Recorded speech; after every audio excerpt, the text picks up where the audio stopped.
Trelon, c'est une petite rivière entre la Mayenne et la Sarthe qui définit une vallée tout en biodiversité absolument exceptionnelle qui est la vallée sœur de la vallée de l'Erve.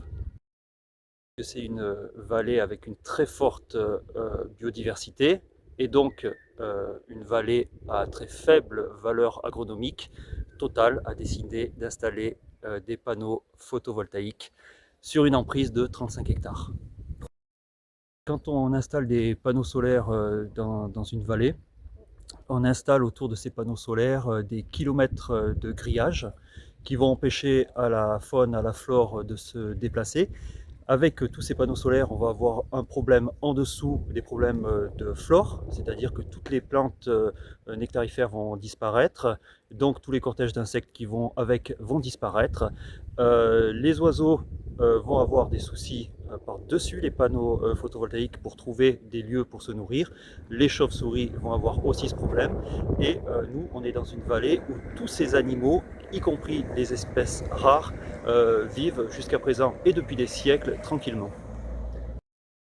On a ce problème écologique qui est quand même fondamental puisque tous les voisins ont acheté dans cette vallée pour ce paysage, pour cette nature, ce qu'on appelle la nature, et qui va être complètement détruit. Alors du coup, les voisins vont vivre dans un environnement absolument dégueulasse, une immense marée noire de Total qui en a l'habitude, bien sûr, et bien, tout simplement leur joie de vivre va disparaître. S'ils veulent partir et vendre leur maison, eh ben, ils le vendront avec une grosse moins-value et ça sera à eux de la prendre en charge et certainement pas à Total.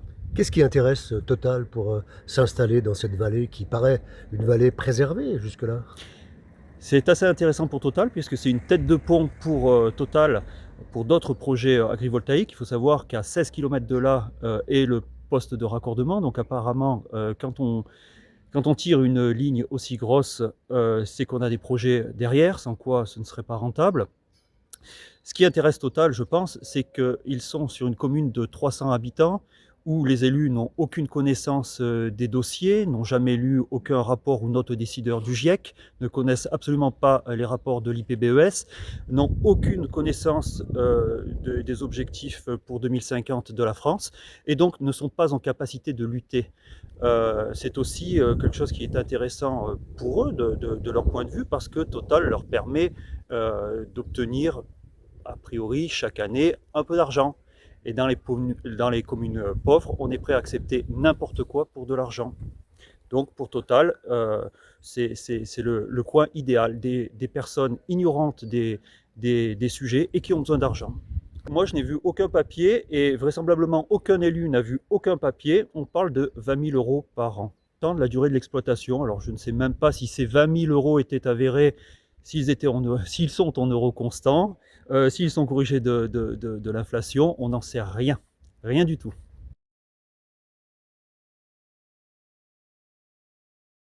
Nous avions convenu dès le départ que nous parlerions avec les élus, mais vraisemblablement c'est devenu un tabou dans la commune. Donc désormais, l'enquête publique s'approchant, on n'a pas 36 solutions.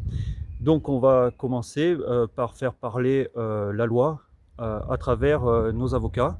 Et nous sommes prêts donc à discuter avec nos avocats, euh, avec la mairie, avec Total.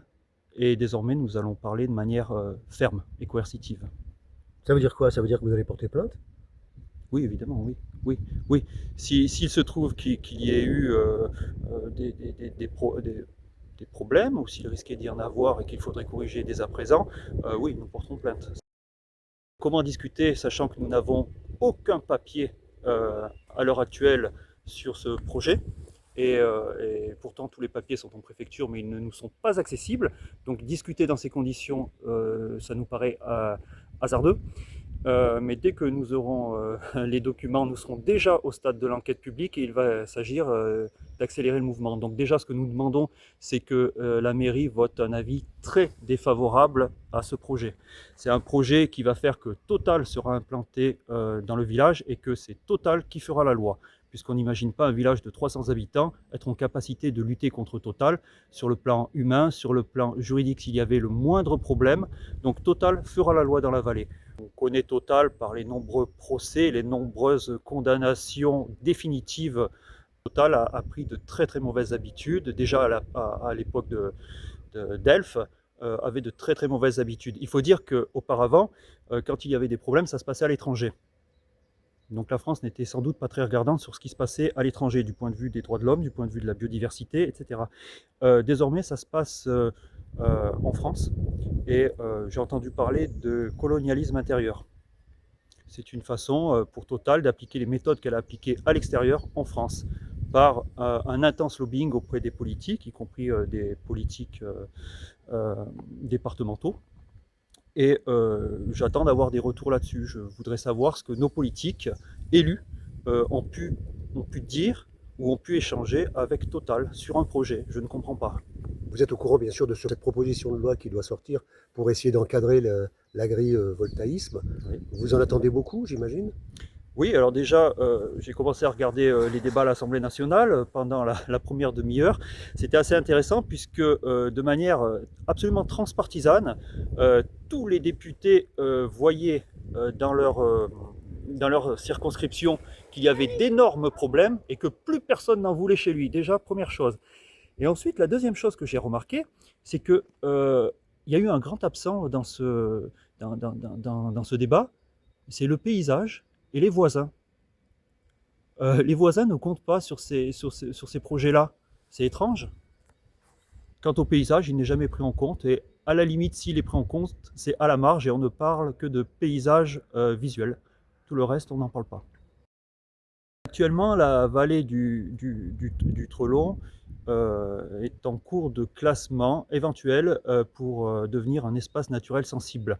Ce qui est sûr, c'est qu'il s'agit d'ores et déjà et depuis toujours d'une trame verte, d'une trame bleue, d'un corridor et d'un réservoir écologique à protéger en raison de certaines zones humides, en raison aussi de son caractère bocager.